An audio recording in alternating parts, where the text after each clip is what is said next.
Military uniform पहनकर video बनाई और फिर शर्ट को जला दिया। हमें जमान पार्क में फौज के खिलाफ हमले के लिए ट्रेनिंग मिलती रही। 9 मई जराइम में सजा पाने वालों के एतराफ़ी बयानात भी सामने आ गए। PTI शिद्दत पसंद शान अली ने एतराफ़ जुर्म में कहा कि बानी PTI की आर्मी मुखालिफ तकरीर से मेरी जहन साजी हुई। शरपसंद बाबर जमाल खान ने कहा कि मियाँ वाली बेस पर हमले में मुलविस था, अपना जुर्म कबूल करता हूँ। मीटिंग बुलाई, अगर मुझे ये गिरफ्तार करेंगे तो आप लोगों ने ये कहना। वहाँ पर प्लान बनाया गया था।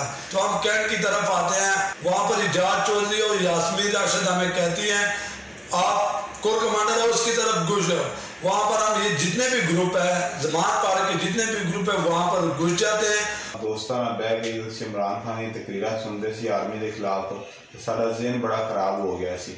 इसलिए 9 मई ने जो इमरान खान फड़िया गया, इमरान खान के बड़े बड़े ਜਿਹੜੇ ਹੈਗੇ ਸੀ ਸਪੋਰਟਰਾਂ ਨੇ, ਉਹਨਾਂ ਨੇ ਜ਼ਮਾਨ ਪਾਰਕ 'ਚ ਬਹਿ ਕੇ ਮਨਸੂਬਾ ਬਣਾਇਆ ਕਿ इमरान खान फड़िया गया तो ਅਸੀਂ कोर कमांडर लाहौर हाउस के जाके हमला करना है। जो 9 मई 2023 को बेस पर हमला हुआ है, मैं मौके पर मौजूद था और जो मैंने तोड़फोड़ की है मैं कबूल करता हूँ। डॉक्टर यास्मीन राशिद और हसन नियाजी की क़यादत पर लाहौर और कमांडर हाउस पर दावा बोलने का कहा गया, जहाँ पे तोड़ फोड़ हुई, जलाओ घेराव हुआ। जिस तरह 9 मई को इमरान खान की गिरफ्तारी के बाद लाहौर कोर कमांडर हाउस पर हमला हुआ और जिसकी प्लानिंग पहले से जमान पार्क में की गई थी, जिसकी क़यादत डॉक्टर यास्मीन राशिद और सदर लाहौर शेख इम्तियाज कर रहे थे। फौज के खिलाफ पिछले 1 साल से तकरीर सुनकर मैं फौज के खिलाफ हो गया। जमान पार्क में PTI की टॉप लीडरशिप ने हमारी फौज के खिलाफ जहन साजी की। फौज के खिलाफ वहाँ पे हमें ट्रेनिंग मिलती रही जमान पार्क में कि फौज के खिलाफ चलना है।